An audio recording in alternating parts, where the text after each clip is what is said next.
Hello students, welcome to Time Classes. I hope you're all doing really well. In this session, as you can see already, we are going to discuss the topic of geometry. The first subtopic of geometry is lines and angles. So let us get into the topic. Okay, now what is geometry? Why are we using geometry? And what is the importance of geometry? That is what we are going to learn first. Okay, right. So let us see what we have here. Okay, what can you see from the image here? What are you understanding? They look like two brothers who are comparing their heights, right? So we're all used to it, isn't it? Even when we go to a school, even when we go to a relative's place, what do?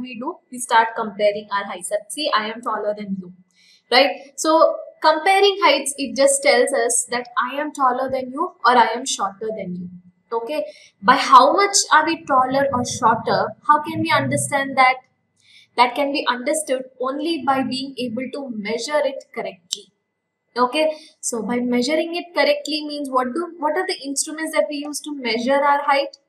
One may be a measuring tape, the other may be a scale, the other may be a proper measuring tape which is used by construction workers, right? So these are the different instruments which we are using to measure our height.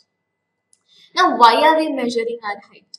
Let us say, for example, you want some clothes to be stitched. Okay, clothes to be stitched according to your measurements. So you go to the tailor's shop, the tailor starts taking measurements for you, right? He takes measurements and he writes down all of that. And with the help of those measurements, he's going to stitch some clothes for you. Okay, so what is happening here? He's using these measurements to stitch some clothes for you. So these measurements are acting like a very important parameter for him. Okay, the same example we shall correlate for other things. Let us say we have a farm. Okay, a farmer is working in a farm. Now, do you know that even from the very previous generations, many people used to just randomly pick some land and then they used to start farming on it. Okay, but what happened is one time in ancient Egypt, there was a very big flood which occurred and all the boundaries of the fields got washed away. Then what would they do? They don't know till from where to where is their actual field. Then what should they do? Yes, they should put proper boundaries for the fields so that they are able to come to know from where to where their field is existing. Okay, so for that purpose, they started using the concepts of geometry. Okay, that is, if you can notice here, the main parameter that we are talking about is nothing but measurement. Okay, only if you are able to measure that this is the length of my field, this is the breadth of my field, only then you will be able to mark boundaries. What is the tailor doing? The tailor is taking measurements, right? He's taking measurements for you, for him to stitch the correct outfit, right? Even when you are measuring your height, what are you doing? You are just measuring with the help of some instruments. So what is the basis of all of this? The basis of all of this is nothing but measurement. Okay, so the basic need of geometry just came as a need. It should not be studied as a subject, but it should be studied as how we can actually apply the different concepts that we are learning into our daily life. Okay, so geometry is such an interesting subject that if we try to apply these concepts in our daily life, you will see how interesting it can be. Right? Now here my point is that the need of measurement is what actually brought geometry into complete practice. Okay, so let us now see what is geometry, what is the meaning of geometry. Okay, now as we know, geometry is made of two words, that is geo and metry. Okay, now geo means earth, yes or no? Metry means measurement. So the measurement of earth is nothing but geometry. Okay, so as we are saying again, the basis of geometry is nothing but the need of measurement. I really hope this is clear, right? Okay, now let us see the exact definition of what is geometry. Geometry is a branch of mathematics which deals with the study of lines, angles, polygons, circles, etc. Okay, so what can you say? It is a branch of mathematics which is dealing with the study of lines, angles, polygons, circles, and etc. So if you can see the image here, you can see all of these images, you're very acquainted with them, and you will see all of them in your mathematics textbook. So all of these are a very integral part of geometry. Is that clear? Now please take it as a very interesting subject, very interesting topic to learn, and you should also remember that all of these topics must be applied in your daily life. Only then there is a use of all of these topics. Okay, right. Now the first question which comes into your mind is, ma'am, you have taught us so much. Okay, you're saying geometry is very useful, you want to apply it, but where can I actually use it? That must be a thought in your mind now. Right? So let us see where we can use the different concepts of geometry first. Right? Okay. So if you can look at the different applications here, some of the areas are animations, video games, and designing. Yes, all of you love animations, video games, and designing, don't you? Right? So you can see geometry is another basis for all of these. Okay, in architecture, in sports, constructions, etc. These are just some of the areas which I am telling you. When you move on to your higher classes, you will learn a lot more applications for this subject called geometry. Okay, see. So first thing we are talking is the animations, video games, and designing. Do you know this game? Anyone has played this? Yes, this is called as the Mario, right? Okay, so this game is actually used to help you understand shapes very better. Okay, so you can see this particular game, we have to fill in the gaps by using the shapes that keep on coming down from above. This is a very interesting video game actually.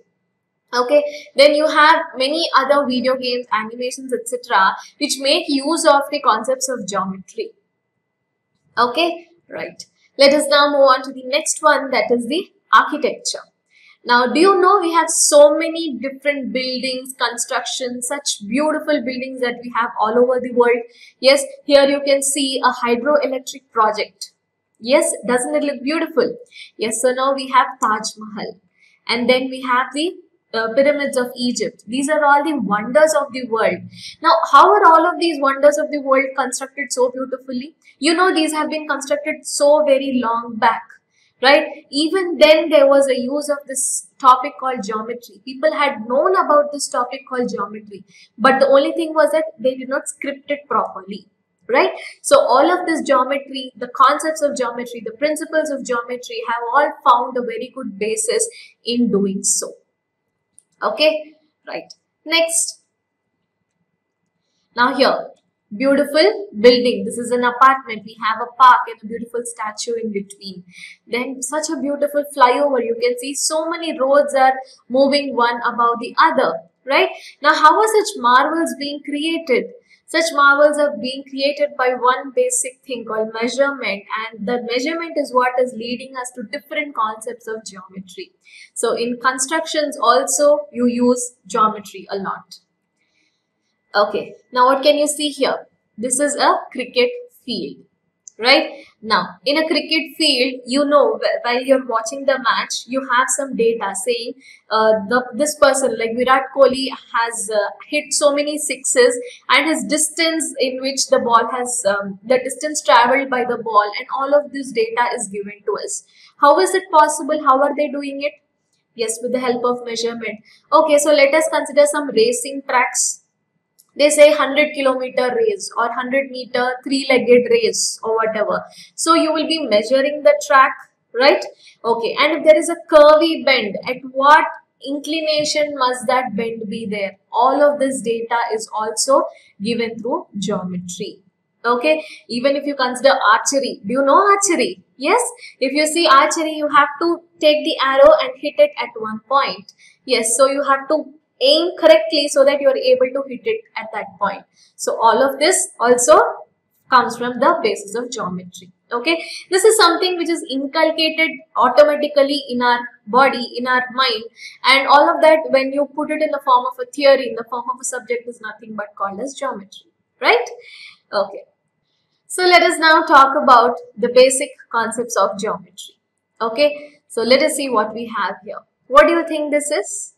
You can see a yellow colored surface, right? What is that? This is called as a plane, right? Now, how do we define a plane? A plane is a two-dimensional surface that extends indefinitely in all the directions.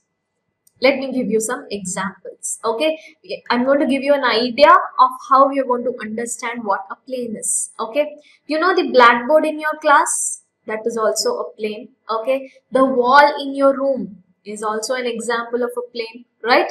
And if you see the table, the surface of your table, that is also a plane. Okay, now the important concept relating to a plane is that it has only two dimensions, that is the length and the breadth, but it does not have a height. Okay, I hope that is clear. It is only a two-dimensional surface. So you can see we have a wall, a blackboard. These are some examples of a plane. Okay, now let us talk about the most fundamental concept of geometry, which is nothing but a point. Right, now what is a point? How can we denote it? A point in geometry has no parts. It is the most fundamental thing in a geometry. It has no parts and it has no width, no length, no height, no depth, nothing. It is denoted by using a dot. Okay, now if I put a dot here, it's a point. Okay, it is denoting a point. Okay, now such points are there, many points are there, and they are joined together in a straight line. What is it called? Yes, this is called as a line, right? What does that mean? A line has a set of infinite points and it can be extended indefinitely in both the directions. Now, if you place infinite number of points together, they are forming a line. This line can be extended indefinitely in both the directions. Okay, right.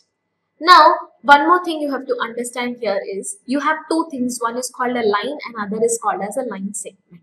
Okay, a line will extend indefinitely in both the directions, but a line segment will not. You will be learning this. It's coming up. Okay, now you have to remember that a line does not have any endpoints. It does not have any endpoints means you can see it can extend on both the directions. Okay, now let us see a line segment. Okay, now before we see about a line segment, just have a look here.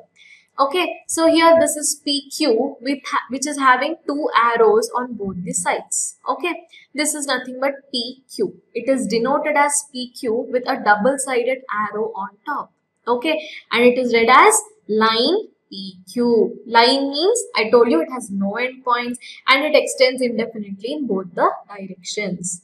Okay, now as I promised, let us learn about line segment. We'll take the same line, okay, and we'll remove those two indefinitely extending arrows. What can you see here? You're having two endpoints. This is called as a line segment. A part of a line is called a line segment and it has a finite length. Is this clear to you? Yes. Now what can you see here? You have the two endpoints P and Q. It is a finite length, right? Okay, now how are we denoting this? If you can recall, a line was denoted by using two arrows on the top. Yes, you had PQ and a two-sided arrow, right? Okay, now what about a line segment? In a line segment, you have only PQ written with a bar on top. This is read as line segment PQ. Is this point clear to you? Okay, right. Let us now look at the next concept. We have a line again. This is a line PQ. Okay. Now, let us say we are just removing this left side arrow. Now, what do we have? You have one endpoint and an extended arrow. That is, it is indefinitely extending in one direction. What is such a thing called? It is called as a ray. What did we learn till now? We learned about a point, a line segment. Okay, now this is the ray PQ. Now what can you see? It has one endpoint and one arrow which extends indefinitely in the other direction. See the definition. A ray has one endpoint and it extends infinitely in the other direction. Okay, so how will we denote it? You can see it has one endpoint and one arrow which is extending. So when you write it down also, you will write it with a one-sided arrow. Is this clear? Okay, so how do we read it? It is read as ray PQ. Now what does this mean? The ray is starting at P and it is moving towards Q and extending after Q also. Okay, this is called as the ray PQ. Fine. Let us now look about the how we are going to denote a ray. Okay, now see here. Here we have AB with arrow from A to B, and here you have BA from arrow from B to A. The question is, can AB be represented as BA? Okay, now you have to answer this question for me. Again, I'm telling you, you're starting from A moving towards B. Here you're starting from B moving towards A. Let us see. You're starting from A moving towards B. You're starting from B moving towards A. Are these both the same things? Not at all. They are completely different things, right? So this denotion is not correct. So what is the correct denotion? Let us see that. Okay, now see, can AB be represented as BA, but this BA has a reverse arrow. So what can you see here? Here it's starting from A moving towards B. Here also it is starting from A and moving towards B. Yes or no? So can AB be represented as BA? Are these both the same? Yes, they are both the same. Both have the same end point and they are moving towards the same point. Yes or no? Yes, so this denotion is correct. So if you have a ray PQ, how can you denote it? If you want to reverse the order of the letters, you can denote it as QP, but it has to start from P and move towards Q. Is this point clear? Okay. Yes, let's move ahead. Now what can you see here? Fine, this is a plane. Agreed? Okay, it looks like a blackboard. It is a blackboard, but it is a plane. Okay, right. Now what can you see here? You have some lines which are drawn on the plane. Okay, now all these lines are lying on the same plane. So what are these lines called? These lines are called as coplanar lines. Now isn't that easy to remember? Yes. Now if you have two or more lines lying on the same plane, such lines are called as coplanar lines. Very simple, right? Okay. Now what is happening? These lines, some of them disappeared and now you have only two lines which are intersecting each other. Yes or no? Can you see that? Okay, they're intersecting each other means, can you tell me how many points do they have in common? They have only one point in common. Okay, now what are such lines called? Such lines are called as intersecting lines. Right? Now, two lines which have a point in common are called intersecting lines. Is this clear? Right. Let us see the next one. Okay, now you see you have two more lines again, but they are passing from the same point. What are such lines called? Here, such lines are called concurrent lines. Is that clear to you? Okay, so if you want to define concurrent lines, if you have two intersecting lines, they are called as intersecting lines only. If you have three or more than three lines, such lines are called concurrent lines. Okay, now all of these lines, they have a point in common. What is this point called as? There must be some name given to it, right? Previously, we told it is a point of intersection. What about this point? This point is called point of concurrency. Is this point clear to you? Point of intersection there, point of concurrency here. Okay, right. Now, let us learn about another very interesting concept in geometry. This is a very interesting concept and very widely used also. Okay, now what can you see here? Here you have one ray OP, another ray OQ. They are both beginning from the same point O. Yes or no? Okay. Now you can see there is some distance between these two rays and it is given as x degrees. Firstly, what is this called? QOP. As you can see, you have two rays starting from the same point. What is such a formation called? It is called as an angle. Okay. How do we define it? Two rays which meet are said to form an angle at their meeting point. So this is their meeting point. And this is where they are forming an angle. Okay. Now, the angle symbol, it is represented as like this. An open beak. Yes. Okay. Right. It is denoted as angle QOP. For denoting an angle, you need 3 letters. Okay. Firstly, this letter, then the meeting point letter, and the other letter, angle QOP, or you can also call it as angle POQ. You read it as angle QOP or angle POQ. Okay, so how are we measuring these angles? Angles are measured in degrees. Okay, they are written with a superscript of degree. You use numbers to denote these angles. Like for example, 30 degrees. This is an angle. Okay, this is read as degrees.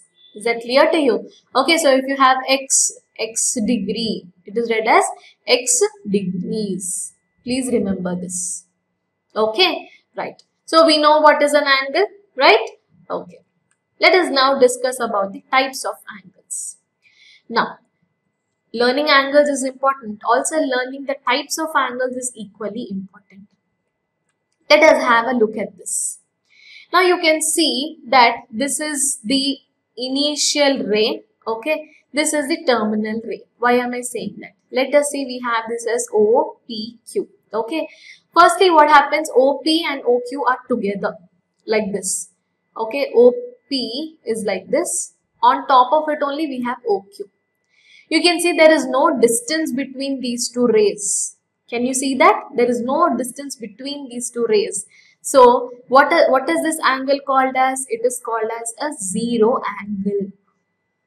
Okay, and what is the measure? The measure is 0 degrees. That point is clear? Okay. Now, after some time, what happened? This OQ, it is moved upwards like this in the anti-clockwise direction. So, what is happening? See, Q has come here. Angle QOP is what we get. Okay. Now, in this case, the measure of the angles is between 0 and 90. That is, it can start from above 0 degrees and below 90 degrees. Okay, right. So, any angle which is between 0 degrees and 90 degrees is called as an acute angle. Can you give me some examples of some acute angles?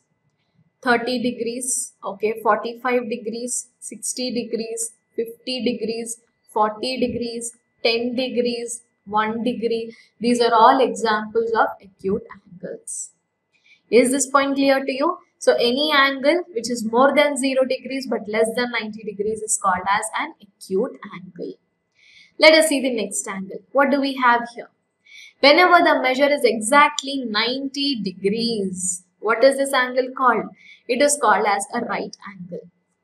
So what happened? This is P, this is O, and this is Q. This OQ has till all of this area, it is called as acute angle. You move it a little further. At correctly 90 degrees, it is called as a right angle. Okay. Now let us say we move it all the more further. What happens? It gives us an obtuse angle. Till 90 degrees, right angle. Greater than 90 degrees, it has to be obtuse angle. But that angle must be less than 180 degrees also. So, if there is a measure of any angle between 90 degrees and 180 degrees, such an angle is called as an obtuse angle. Okay, shall we take some examples of these obtuse angles? Let us see. 120 degrees, 135 degrees, 145 degrees, 92 degrees, 98 degrees. Yes, all of these are examples of obtuse angles. Now, what happened? Here till here you got it. Now, it will move all the more downwards and it will reach here, where this ray is exactly opposite to this ray. What is happening here? You can see that these two rays are forming a line. Can you see that? Yes. So, such an angle is called as a straight angle. What is the measure of this angle? The measure of this angle is 180 degrees. Is this clear? Don't you think it's really interesting? Yes. So, we started from zero angle, acute angle, right angle, obtuse angle, now straight angle. Now, what after that? It can move more after this. Let us say now it is moving all the more further downwards. Okay. Now what is happening? Such an angle where the measure is greater than 180 degrees but less than 360 degrees. What is such an angle called? It is called as a reflex angle. Now you can see the angle lies between 180 and 360 degrees. Okay. Let us take some examples now. For reflex angle, 270 degrees, 198 degrees, okay, 225 degrees. You have a lot of angles that you can take as examples. Don't you think so? 355 degrees and so on. Okay, so if you have a measure of the angle between 180 degrees and 360 degrees, such an angle is called as a reflex angle. Is this clear to you? Okay, now all this is over. It has traveled the whole circle and it has come back to its original point. Okay, now since it has traveled the whole circle, such an angle is called as a complete angle. What is the measure of a complete angle? It is 360 degrees. Is this point clear? What all did we learn? Zero angle, acute angle, right angle, obtuse angle, straight angle, reflex angle and complete angle. Okay, yes. Now here we have a table. It's a small activity that we are doing. We have some measures over here. We need to write down the type of angle. Come on, help me with this. If let us say the measure of the angle is 15 degrees. What is that type of angle? This is lying in between 0 degrees and 90 degrees. So what is this angle called? Very good. It is called as the acute angle. Fine. Now measure is 0 degrees. What is this angle called? Very nice. It is called as the zero angle. Look at this, 125 degrees. Now where is this angle lying? It is lying in between 90 and 180. Yes or no? Yes. So what is this angle called? It is called as the obtuse angle. Fine. 168 degrees. Yes, this is also lying in between 90 degrees and 180 degrees. So 168 degrees is also an obtuse angle. Good. Now tell me this 235 degrees. 235 degrees is greater than 180 degrees but less than 360 degrees. So what is this angle called? This angle is called as the reflex angle. Yes. Next we have 360 degrees. What did we learn about this? Yes, it is the complete angle. What about 90 degrees? It's a right angle. 180 degrees, it is a straight angle. I hope all of this is clear to you. Please remember this. Okay? Right. Let's move ahead. Let us now talk about another category of angles. That is, we are going to learn about what are complementary angles, supplementary angles, linear pair angles, etc. Okay? Right.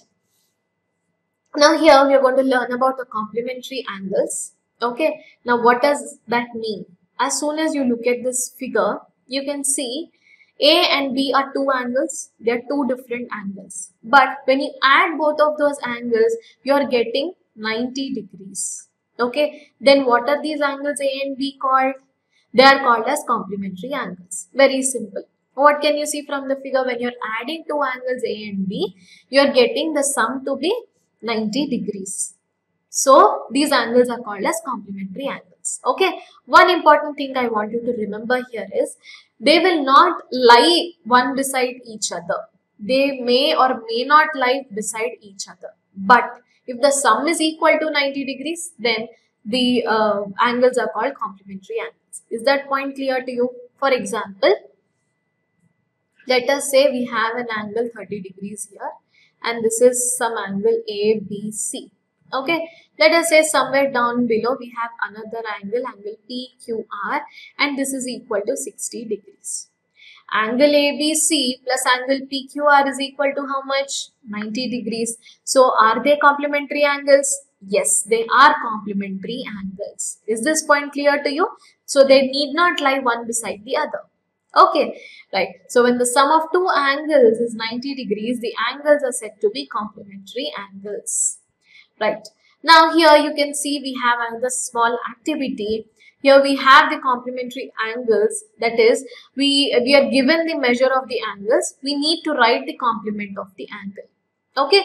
Let me help you with one or two and then you will tell me the rest. Right. Okay, so the measure of the angle is given as 20 degrees. What will be the complement of this angle? How will we find out?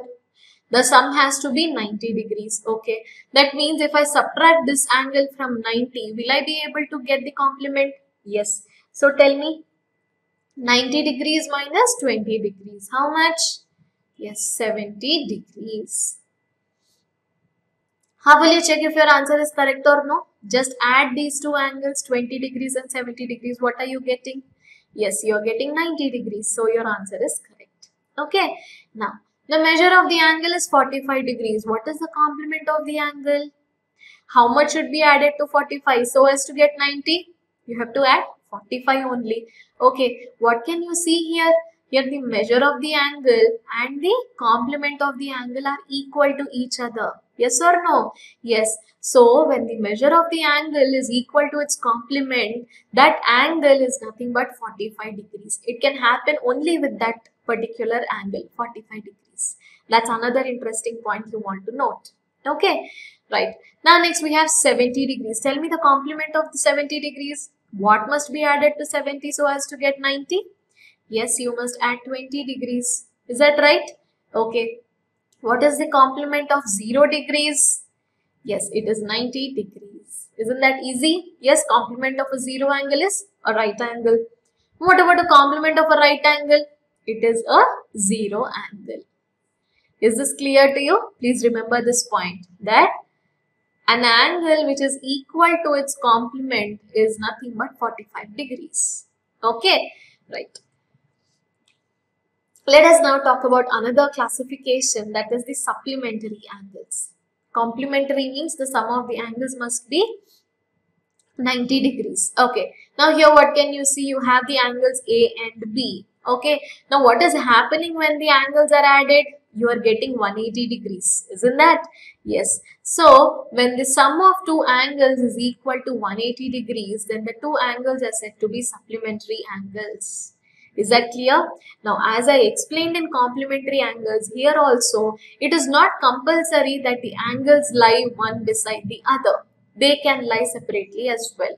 Okay, that is, for example, here we have an angle ABC is equal to 45 degrees. Okay, let us say at some other place we have another angle PQR and this angle is 135 degrees.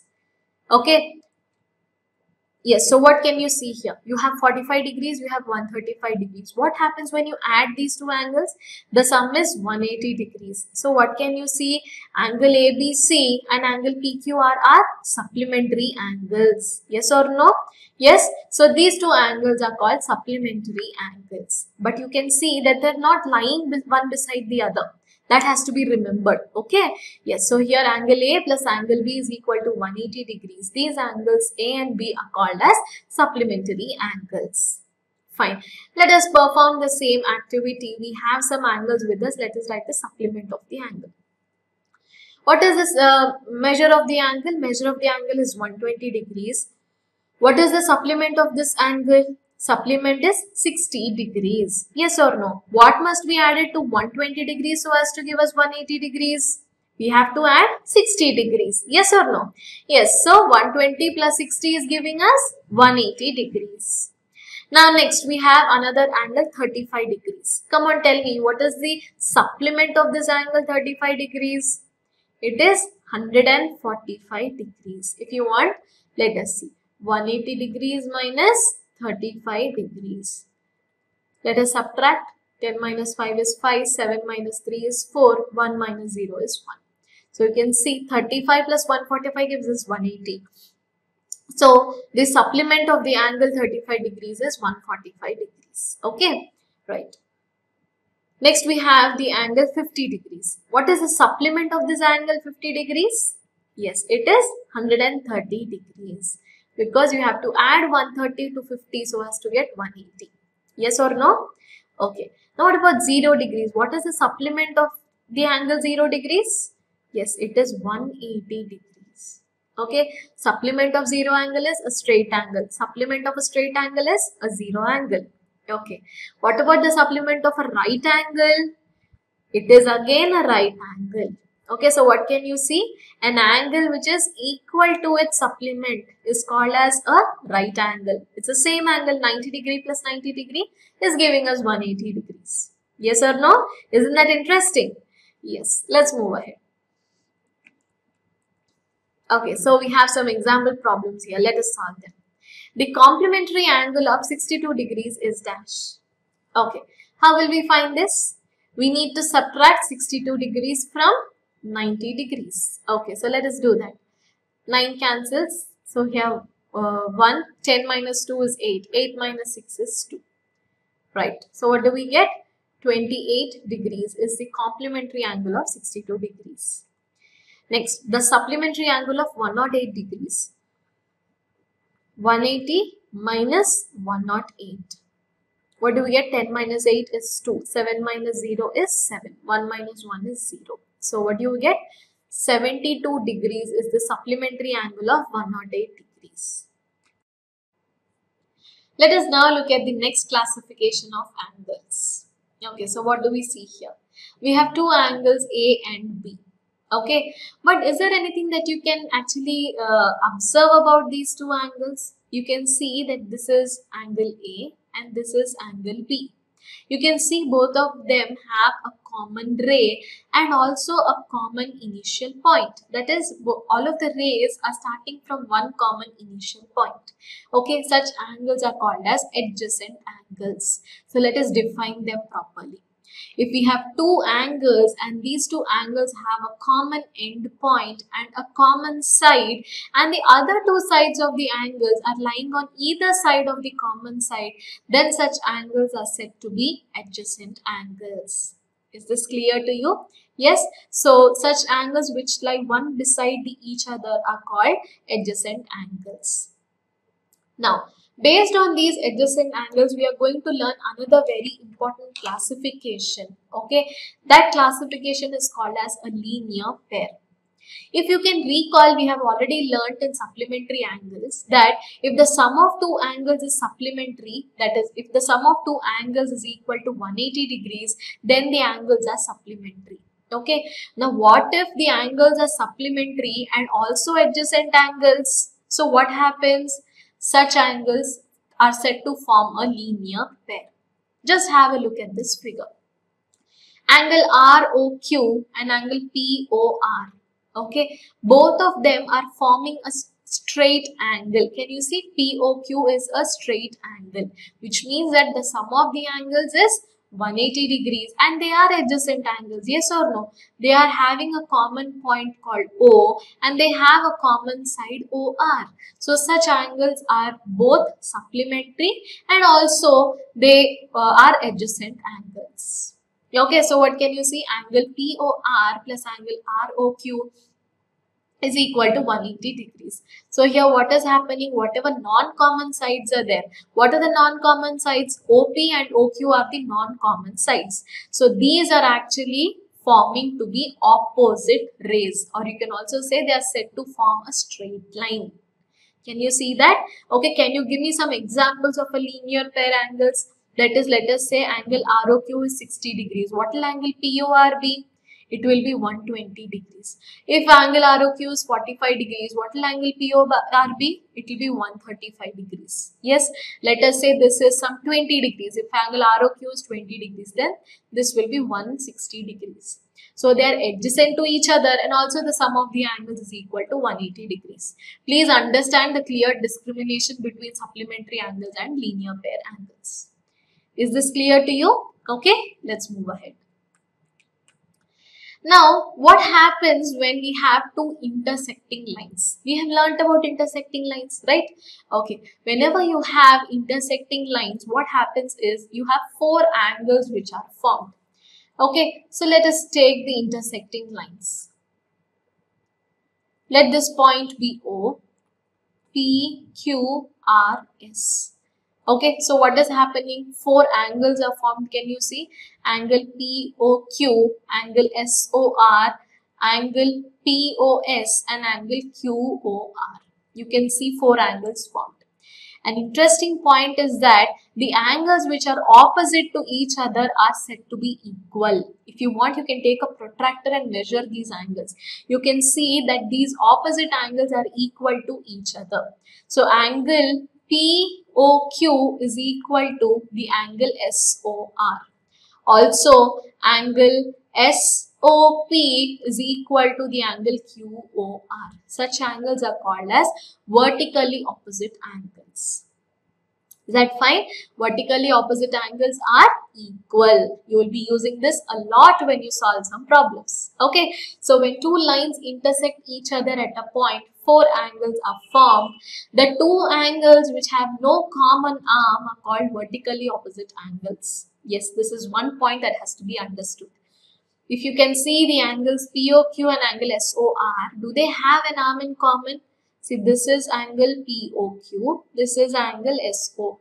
They are just meeting at a common point. But are they having any arms in common? Not at all. Yes.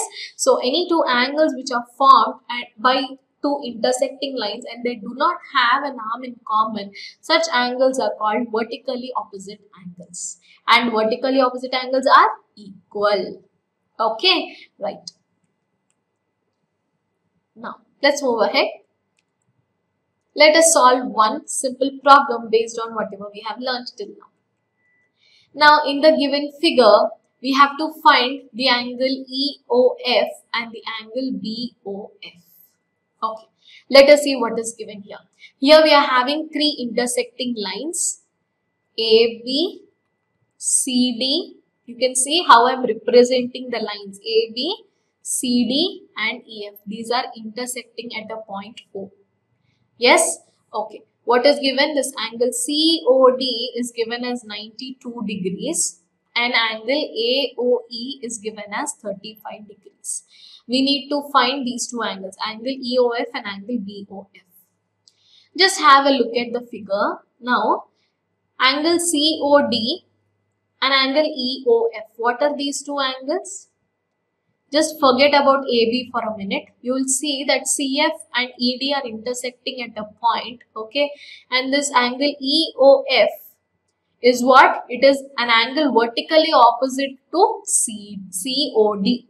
So can we say angle COD is equal to angle EOF, which is equal to 92 degrees because they are vertically opposite angles. Please understand this carefully. Okay. Now what are we checking for vertically opposite angles? They must be formed by a set of intersecting lines. That is the first point.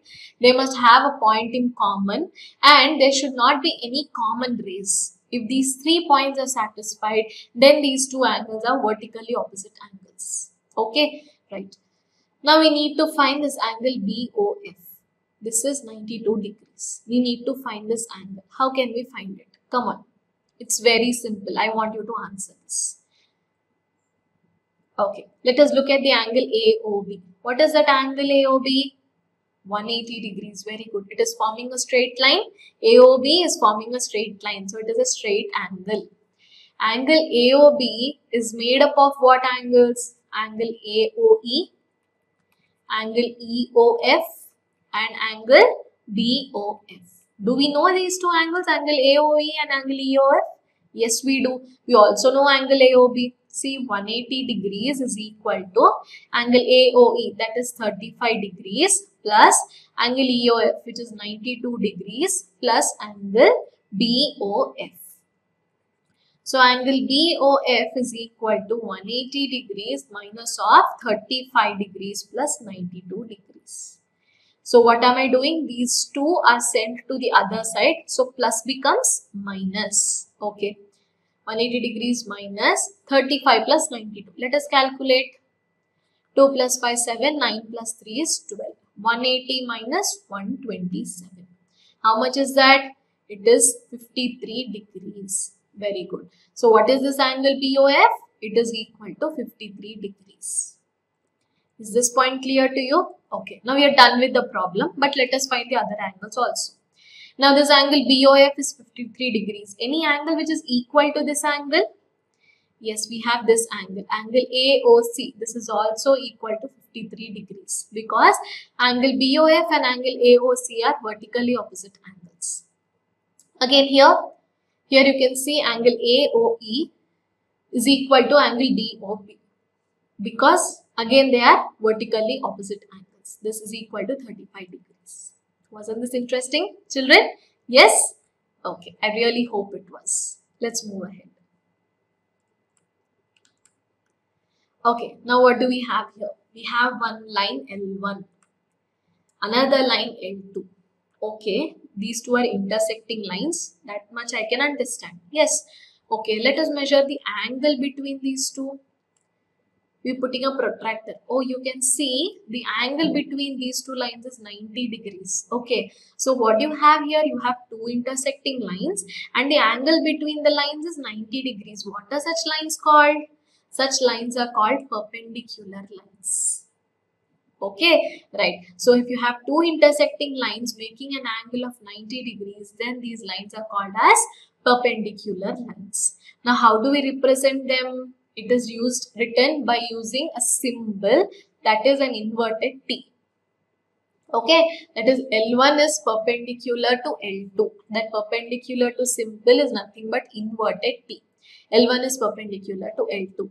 Okay, right. Now let us have these two lines. You have L1 and L2. What are these two lines? Are they intersecting? No, they are not intersecting. How much ever you try to extend these two lines will not intersect whatever you do. What are such lines called? Such lines are called parallel lines. Okay, now you can see these two lines are lying on the same plane and they do not have any common point of intersection. Such lines are called as parallel lines. So, two coplanar lines that do not have a common point are called parallel lines. Clear? Okay. Now, let us learn more about some properties of parallel lines. Okay. Now, one of them is we have to know how to denote these lines. Okay. Now, parallel lines means I told you there are two lines which do not meet. So, you have to denote it by using two small lines. These lines also should not meet, however we are extending them. This is the symbol which we are using to denote that the lines are parallel. L1 is parallel to L2. That is how we read them. Is this clear? Let us learn some more important properties about parallel lines. Okay, so let's go ahead with that. Now what can we see here? We have two parallel lines, right? Okay, we call them a pair of parallel lines. Now let us try to calculate the distance between these two lines at each and every point. Okay, so I'll just take 2 points for our understanding. Okay, so if we do that, just have a look at this. Now what can you see? Here the distance between these two lines is 5 centimeters on this scale. Okay. Now let us calculate it another point. Again here, the distance between these two lines is 5 centimeters on this particular scale. Now what can we understand by that? If you take a scale and try to measure the distance between two parallel lines, however far you extend the lines, the distance between the two lines will always remain constant. Okay, so what does that mean? It means that the perpendicular distance between the two parallel lines is always equal. That is one of the first and the foremost important point that needs to be remembered. Okay, right. Now let us say we are drawing a line which is intersecting both the lines, but it is perpendicular to both the lines. Perpendicular means what did we learn? We learned that the angle between the line and between this line and the line L2 is 90 degrees, and again this line and the line L1 is 90 degrees. Okay, so what does that what does that mean? If two lines are lying in the same plane and are perpendicular to the same line, then the lines are parallel to each other. See, L1 and L2 are the lines lying on the same plane and these are perpendicular to the same line which is drawn. So these lines L1 and L2 are parallel to each other. Is this point clear to you? Okay, right. Now let us say we need to draw a line which is parallel to both the lines. Okay, so this line L3 is what I am drawing, which is parallel to both the lines L1 and L2. How many such lines can we draw? Can there be infinite number of lines which we can draw? No, we can draw only one line which is parallel to both the lines. Okay, right. So here, if let us say I am telling you that L1 is parallel to L3 and also I am telling you that this L2 is also parallel to L3. So what does that mean? It means that L1 is parallel to L2. What can you see here? It's a transitive property. A is equal to B, B is equal to C, which means A is equal to C. Yes or no? So here L1 is parallel to L3, L2 is parallel to L3, which means L1 is parallel to L2. So here what can we see? If two lines are parallel to the same line, they are parallel to each other. Is this point clear to you? Right. Now let us say we have a point which is lying right here apart from L1. Okay. Now this is the point. Now you have to tell me one thing. How many lines can I draw such that they are passing through this point and they must be parallel to L1? Just have a look. Let us say this is one line I am drawing through this point. Is it parallel to L1? No. Let us say I am drawing another line like this passing through this point. Is this parallel to L1? No. Let us say I am drawing another line like this. Is it parallel to L1? No. Okay, you can draw infinite number of lines from the same point, but there will be only one line which will be parallel to the existing line L1. Is that clear? So what does that mean? Only one parallel line can be drawn to a given line through a given point which is not on the given line. Is this point clear? Only one parallel line can be drawn to a given line through a given point which is parallel to the given line and which is not on the given line. Yes, so these are the four important properties of parallel lines that need to be remembered. Okay, let's move ahead in our discussion. Now we are going to talk about a pair of straight lines. Okay, now a pair of straight lines are intersected by another third line. Then that third line is called as a transversal. You have one line L1 and another line L2. Okay, let us say these two are intersected by another line L3. This line L3 is called as a transversal. Now, how can we define a transversal? A line which is intersecting with other two lines at distinct points is called a transversal to the given lines. Okay. Now, here we have the line L3 which is intersecting a pair of straight lines at two distinct points. This line L3 is called as the transversal for the two given lines. Is this clear? Okay. Right. Let's now talk more about a pair of straight lines. Now, as you can see from the figure, now other than the figure, we have learned earlier that when we have a pair of intersecting lines, how many angles are formed? You have four angles which are formed, right? Now here you can see a pair of straight lines and another line intersecting them. So now how many angles can you see which are formed? Here you can see four angles are formed and here also you can see four angles are formed. Right. So you have four angles when L1 intersects L3, four angles when L2 intersects L3. Right. Now when 8 angles are formed, we have some names which define these 8 angles. Let us see them. Okay. Now we are going to learn about the angles formed by a transversal with a pair of straight lines. Now, angle 1, angle 2, angle 3, angle 4, angle 5, angle 6, angle 7 and angle 8. These are the 8 angles formed and we have some names for them based on their position and their relative position with the other angles. Okay. Now, the first category is the exterior angles. Exterior means, what does that mean?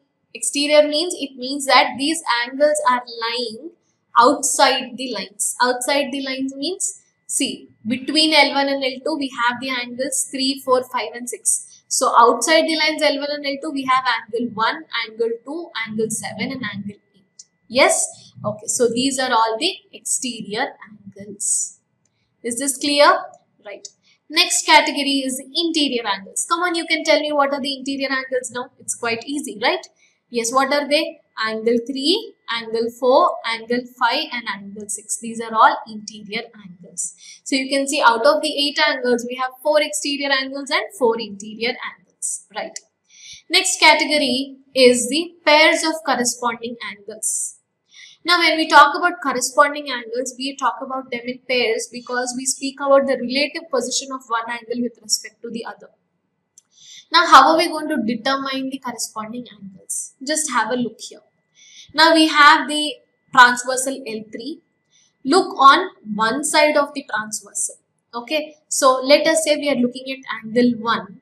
The angle corresponding to angle 1 is angle 5. Because you can see this angle 5 and angle 1, they are lying on the same side of the transversal and they are both lying above the two lines L1 and L2. So this angle 1 and angle 5 are corresponding angles. That is, they are a pair of corresponding angles. Come on, tell me another pair of corresponding angles. Angle 2 and angle 6. Very good. Then we have angle 4 and angle 8. Then angle 3 and angle 7. You can see firstly angle 1, angle 5, next angle 2 and angle 6, next angle 4 and angle 8. After that we have angle 3 and angle 7. Is this clear to you? Right. Let us now look at the next category. Okay, right. So next we have pairs of vertically opposite angles. Come on, now you know what are vertically opposite angles. Tell me. One pair you can tell me, angle 1 and angle 3. Okay. Then angle 2 and angle 4. Very nice. Then angle 6 and angle 8. After that, angle 5 and angle 7. These are the pairs of vertically opposite angles. Okay, right.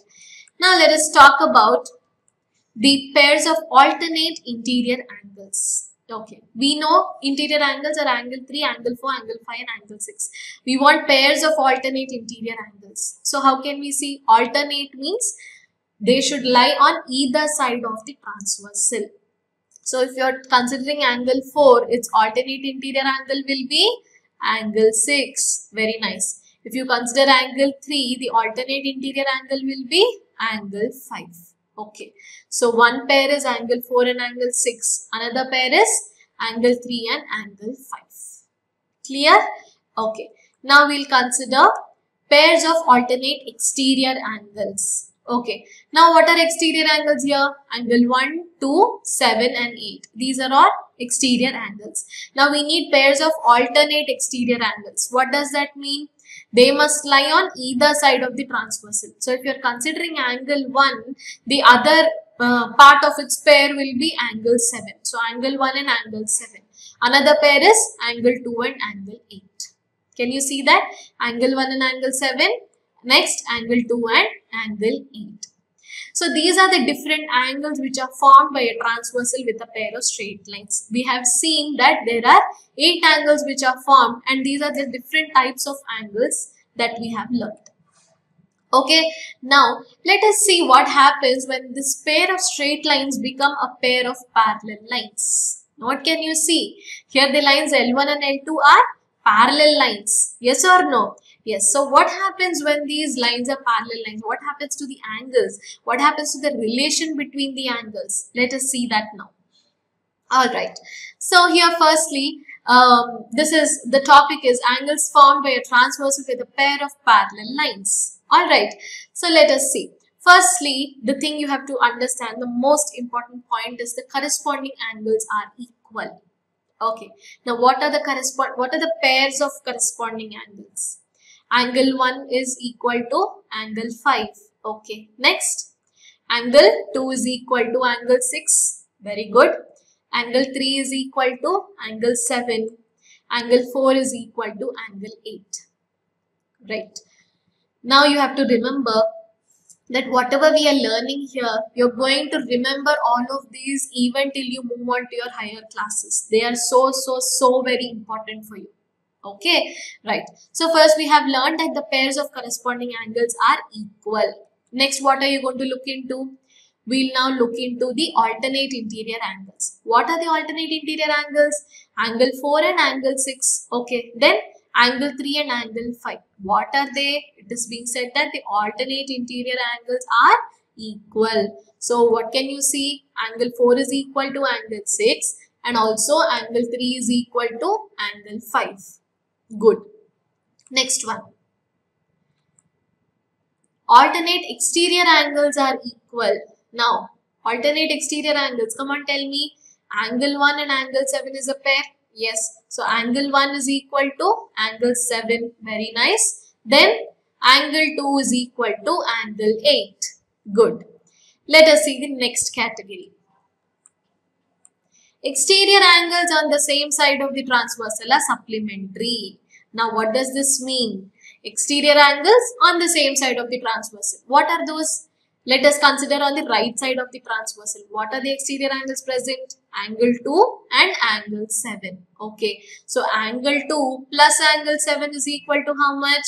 it is equal to 180 degrees, because we learned what do you mean by supplementary. Supplementary means that the sum of the angles is equal to 180 degrees. Don't you think so? Yes. So angle 1 plus angle 8 is 180 degrees. Angle 2 plus angle 7 is also 180 degrees. Is this point clear to you? Yes. Next, let us move on to the interior angles on the same side of the transversal. What are the interior angles on same side of the transversal? Angle 4 and angle 5 form one pair. Angle 3 and angle 6 form another pair. Okay. So what do we get? Angle 4 plus angle 5 is 180 degrees. Then angle 3 plus angle 6 is equal to 180 degrees. Right? So you have to remember all of these properties. That is the angles formed by a transversal with a pair of parallel lines. This is like very important. Okay, right.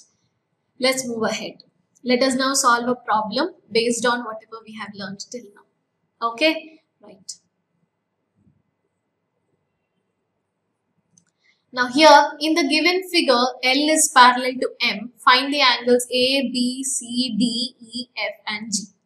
Here it is given this angle is 35 degrees. Okay, fine. Let us just zoom into the figure. Now here it is given to us that this L is parallel to M. We need to find all the other angles. Okay, right. Now we know this angle is 35 degrees. Now with the help of this, can you tell me any other angle? Okay, first thing we look at corresponding angles. Okay, what is the angle corresponding to this 35 degrees? It is B. Okay, so what is B? B is equal to 35 degrees because corresponding angles are equal. Very good. Any other angle you can tell from here? Okay, so here you can see F is equal to 35 degrees because they are vertically opposite angles. Very good. So here this F is equal to 35 degrees.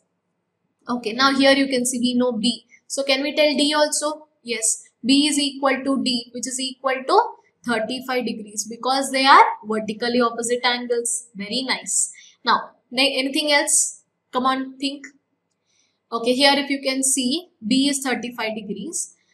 B and C, they are forming a linear pair. Can you see that? They are forming a linear pair. They are adjacent angles and also they are forming a line. So, they are supplementary. So, what will be this angle C?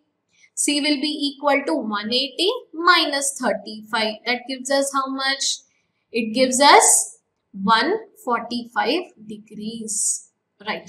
Now we know C is equal to 145 degrees. Okay. Now any other angle we can write with the help of that?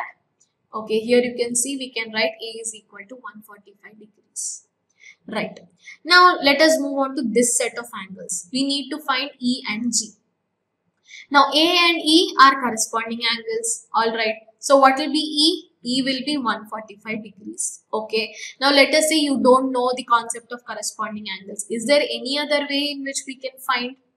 Yes. Here you can see D and E are the interior angles on the same side of the transversal. So they are supplementary. So D plus E is 180 degrees. So E is equal to 145 degrees. Great. Now we know E. Do we know how we can find G? Yes. G and E are vertically opposite angles. So G is equal to 145 degrees. Now did we find all the angles? What did we get? A, B, C, D, E, F, G. A is how much? 145 degrees. B is 35 degrees. C is 145 degrees. D is equal to how much? 35 degrees.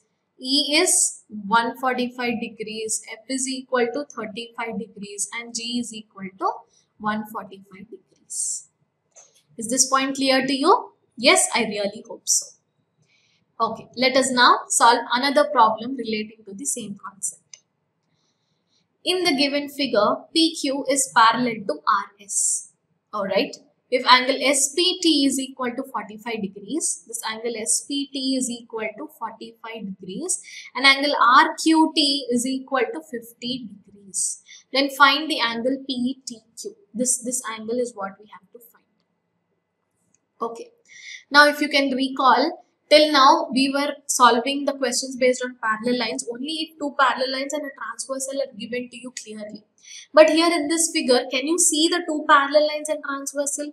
No, but you have to be able to identify the parallel lines and the transversal. How can you do that?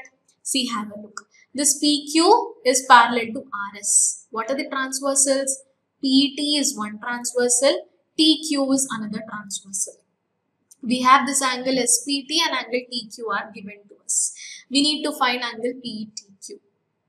Okay. For that purpose, let us perform a small construction. Let us draw a line passing through the line T. Okay. Such that this line is parallel to both PS and QR. Okay. Now what can you see? Firstly, PS is parallel to this line. Let us say we are taking this as V. PS is parallel to TB. Okay. Now tell me, what about this angle? This part of the angle I want to know. How can we find? If you have a look, you can see angle SPT is equal to the angle PTV. Why is that so? Because these are alternate interior angles. Very good. Angle SPT is equal to angle SPT is equal to the angle PTV. So what is angle SPT? 45 degrees. So the angle PTV will also be equal to 45 degrees. Okay. Now look here. TV and QR. Okay. TV is parallel to QR. Okay. From there, what can we talk about these two? We have angle VTQ and the angle TQR. What can we talk about these? Yes, these are also alternate interior angles. So they are equal. Angle VTQ is equal to angle TQR. That will also be equal to 50 degrees. So this part of the angle is also 50 degrees. Now what do we need? We need the angle PTQ. That is given as how much? Angle PTV plus angle VTQ. Angle PTV is how much? 45 degrees. Angle VTQ is 50 degrees. 45 degrees plus 50 degrees is 95 degrees. So what is this total angle? This total angle is equal to 95 degrees. Is this clear to you? So you can see, even when the parallel lines are not mentioned clearly, like how you were having in the previous questions, from this data also you should be able to apply the concepts of parallel lines very easily. That will come by very good practice. Okay? Right. Thank you for watching the session. I really hope you have enjoyed the session thoroughly.